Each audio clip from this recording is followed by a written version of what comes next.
આ રમત એવી છે બેન, આ તમે લાજ કાઢીને રમો ને તો જ સારા લાગે.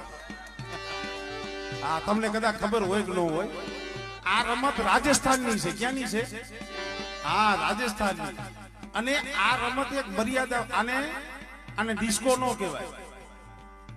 ઘણું આપણી સમાજ એમ કે ઓલા ડિસ્કો કરે, આને ડિસ્કો નો કહેવાય, આને રમત કહેવાય, આને પરંપરા કહેવાય. રાજસ્થાનમાં કોઈક જાવ ને તો જોઈજો, સાથી હમાણો ઘૂમતો હોય અને ભગવાનના નામનું માતાજીના નામમાં તલિંગ થઈ અને એના નામ ઉપર રમતા હોય એટલે લાજ કાઢી રમે બરોબર છે.